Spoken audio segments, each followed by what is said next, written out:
Dr. Hakim, sometimes in school, a kid's sent home from the school because they see a kid have a rash, and the kid has a slapped-faced appearance and some kind of a rash that comes and goes, maybe on the arms, and we think it's a thing called fifth disease. First of all, why do they call it fifth disease?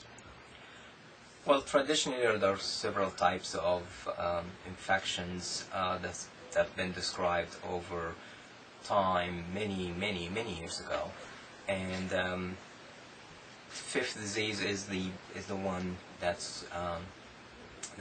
became to recognize as a disease that's caused by a virus that's called human parvovirus, which is distinct from the virus that causes canine parvovirus infection in dogs. So the dog virus, if the dog has it, doesn't cause this, is correct? No. And the reverse is true. There's no risk if you have it Correct. to give it to the dog. So correct. The infection happens typically in elementary school children, and by the time these children grow into adults, about half of them will have been exposed to the virus and had an infection with the virus. And sometimes the infection is what we call asymptomatic. That means they never had any indication that they have been exposed to the virus and have had an infection. Some of them do develop what we call fifth disease, which after the infection, about 1 or 2 weeks after the infection, they may develop low-grade fever, and they may be somewhat tired, and about 2 weeks to 3 weeks after the infection, they have what's described as a slapped face appearance. Basically, the cheeks are red, and as if somebody had slapped the kids. now, is this disease contagious when you have the rash, or is it really contagious before the rash breaks out? That's before the rash. Actually, the rash appears around the time when the body develops an immune response, basically fights off the infection. So during that process, the rash is triggered, and it appears first on the face, and then subsequently on the rest of the body, and may come and go. It will fade and then come back.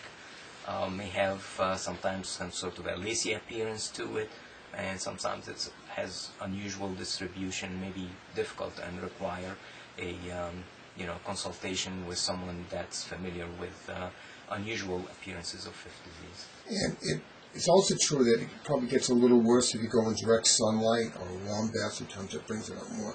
Yeah, basically any increase in the skin temperature tends to bring about any types of rash.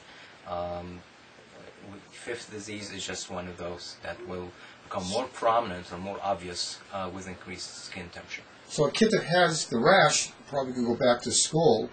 Is that correct? Yes, because once the rash appears, the period of contagion, or basically the period during which the virus can be transmitted from one person to the other, is over.